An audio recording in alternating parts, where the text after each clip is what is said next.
अस्सलाम वालेकुम बच्चों, उम्मीद है आप सब खैरियत से होंगे। आज हम जो चैप्टर के एमसीक्यूज करने जा रहे हैं उसका नाम है सर सैयद का बचपन। आइए इसके एमसीक्यूज को पढ़ते हैं और इसको समझने की कोशिश करते हैं। पहला है सर सैयद अहमद खान की बहन का नाम था सफ़ियतुन्निसा बेगम, असफ़तुन्निसा बेगम, सफ़ियतुन्निसा बेगम, ज़ीनतुन्निसा बेगम या गुल आरा बेगम। तो पहली ही लाइन में ये मौजूद है कि सर सैयद अहमद खान की बहन का नाम क्या था। चैप्टर की पहली ही लाइन के अंदर मौजूद है। सर सैयद पैदा होने से पहले उनकी बहन सफियतुन्निसा बेगम थी। उनकी बहन का नाम क्या था? सफियतुन्निसा बेगम था।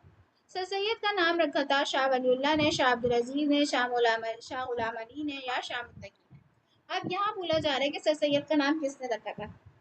सर सैयद के भाई और उनका नाम एक ने रखा था। यहाँ पे लिखा हुआ है कि अलगरा जब सर सैयद पैदा हुए तो उनके वालिद ने शाह गुलाम अली साहब से नाम रखने की दरख्वास्त की। शाह साहब ही ने बड़े भाई का नाम मोहम्मद रखा और उनका नाम अहमद रखा। ये शाह साहब वो हैं जो इनको अपने दादा की तरह सर सैयद उन्हें समझते थे और जो है वो भी इनको बहुत मोहब्बत करते थे। तो शाह गुलाम अली ने जो है वो सर सैयद का नाम रखा था। सर सैयद अहमद खान के नाना जान सुबह का खाना खाते थे, कमरे में, दीवान खाने में, जनाने में या मुर्दाने में। अब यहाँ पूछा जा रहा है कि शाह जो सर सैयद अहमद खान के नाना की पूरी रूटीन बताई हुई है कि वो सुबह का खाना और रात का खाना कहाँ खाते थे। तो वो सुबह का खाना कहाँ खाते थे, अगर हम आप रिकॉल करें इस चीज़ को। चैप्टर में यहाँ लिखा हुआ भी है कि सर सैयद लिखते हैं कि मेरा नाना सुबह का खाना अंदर जनान खाने में खाते थे। हमने चैप्टर में भी ये बात पढ़ी थी कि सर सैयद के वालिद के नाना जो है वो सुबह का खाना जनाने में खाते थे। सर सैयद अहमद खान ने तैराकी का फ़न सीखा था अपने वालिद साहब से, बड़े भाई से, दोस्तों से या अमजाद से। तो यहाँ पे पूछा जा रहा है तैरने का फ़न जो है वो सर सैयद अहमद खान ने कहाँ किससे सीखा था। अच्छा जी, आपने कॉन्सेप्ट तो पूरा पढ़ लिया, लेकिन भाई प्रैक्टिस कहाँ से करोगे? तो इस प्रैक्टिस के मसले को हल करने के लिए पंजाब का मंजर आप सब लोगों के लिए लेके आ रहा है बिल्कुल एग्जाम डिक्टो copy related practice grand test.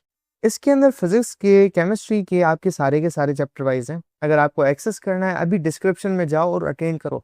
जो सीखा है उसको अप्लाई करो, तभी तो मार्क्स आएंगे। ठीक है। इसके अलावा अगर आपको नोट्स चाहिए, आपने कहा लेक्चर तो बहुत बड़ा है, हमें पेपर की तैयारी करनी है, तो इसके लिए अगर आपको नोट्स चाहिए, आप हमारे नोट्स बिल्कुल ये हाई क्वालिटी वाले प्रीमियम ले सकते हैं, इस्तेमाल कर सकते हैं।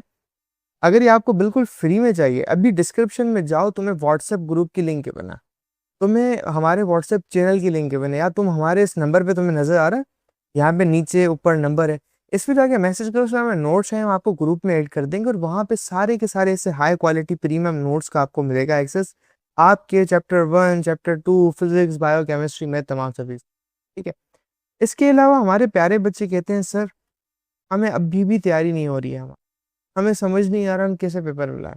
तो जी, पंजाब का मंजन आपके लिए तमाम सब्जेक्ट्स की तैयारी करवाने के लिए पूरे के पूरे 5 सब्जेक्ट लेके आ चुका है, पूरी एक साल की बेच, सिर्फ और सिर्फ पूरे साल के 15,000 रुपए में। इस बेच के अंदर खास बात पता है क्या है? हम यहाँ पर राइटिंग मेथड सेशन करते हैं, जो कि एग्जाम राइटिंग मेथड सेशन है। अगर आपको लिखना नहीं आता, आपको लिखना सिखाएंगे। एग्जामिनर आपके चाचू का बेटा तो है नहीं, आपको फ्री में मार्क्स देके चला जाए। तो हर सवाल को करने की टिप्स एंड ट्रिक्स होती है, स्टाइल होता है, पैटर्न होता है। तो हमारी टीम आपको चैप्टर टेस्ट, वो तमाम की तमाम टिप्स एंड ट्रिक्स से कैसे चीज़ों को लिखें, पेपर की प्रेजेंटेशन कैसे हो, उसकी तैयारी, उसके अलावा 24/7 टीचर सपोर्ट, कोई भी किसी वक्त डाउट हो वो करो। और तुम्हें कहीं बाहर जाने का सर ही नहीं मारना। क्यों? क्योंकि एक हाई क्वालिटी प्रीमियम क्लासेस आपको घर बैठे ऑनलाइन मिल रही है। तो जी, क्यों इन लोकल एकेडमियों में धक्का खाना? तो ये हमारी टीम आपको सर्व कर रही है। तो सर सैयद लिखते हैं कि सर सैयद कहते हैं कि मैंने और मेरे बड़े भाई ने वालिद साहब से जो है वो तैरना सीखा था। तो किससे सीखा था उन्होंने? वालिद साहब से सीखा था।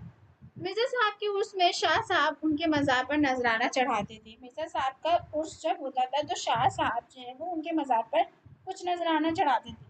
वो कितने रुपयों का होता था? 1 रुपये का, 2 रुपये का, 5 रुपये का या 7 रुपये का। अब आप याद करें तो ये कितने रुपए का होता था। यहाँ पर लिखा है कि मिर्जा साहब के उर्स में शाह साहब 1 रुपया उनके मज़ार पर चढ़ाते थे। तो वो कितने रुपये चढ़ाते थे? वो 1 रुपया चढ़ाते थे। हवादार नाम है दीवान खाने का, जनान खाने का, तेज घोड़े का या पालकी की किस्म की सवारी का। ये उस वक्त की बात है कि जब जिस दिन जो है वो सर सैयद अहमद खान को खिलत मिलनी थी, वो लेट हो गए थे। जब वो पहुंचे थे वहां पर तो जो है वो बादशाह उठकर अपनी जो है वो सवारी हवादार पर पहुंच गया था, बैठ गया था। तो वो जो हवादार है वो किस चीज़ को कह रहे हैं? वो पालकी की किस्म की सवारी को कह रहे हैं उधर। ठीक है। सर सैयद अहमद खान के वालिद को अकबर शाह के ज़माने में जश्न के मौके पर मिले 5 पारचा जात, 3 रकूम जवाहिर का खिलात, 5 रकूम जवाहिर खलत, 5 पारचा और 3 रकूम जवाहिर खलत। यहाँ कह रहे हैं सर सैयद के वालिद को अकबर शाह के ज़माने में जश्न के मौके पर कितने जो है वो खिलात मिली थी, यहाँ पे ये पूछा जा रहा है। तो यहाँ लिखा वैसे सर सैयद के वालिद को अकबर शाह के ज़माने में हर साल तारीख़ी जुलूस के जश्न पर 5 पारचा और 3 रकूम जवाहिर का खिलात अता होता था। तो इनको कितना 5 पारचा और 3 रकूम जवाहिर का खिलात जो है वो उनको मिलता था। 5 पारचा जात भी नहीं, सिर्फ 3 रकूम जवाहिर का भी नहीं, 5 रकूम जवाहिर का भी नहीं, 5 पारचा और 3 रकूम जवाहिर का उन्हें खिलात मिलता था। दाल इसका सही आंसर है। तो यहाँ पर ये सारे एमसीक्यूज खत्म होते हैं। उम्मीद है आप सबको ये एमसीक्यू अच्छी तरीके से समझ में आए होंगे। अल्लाह हाफ़िज़।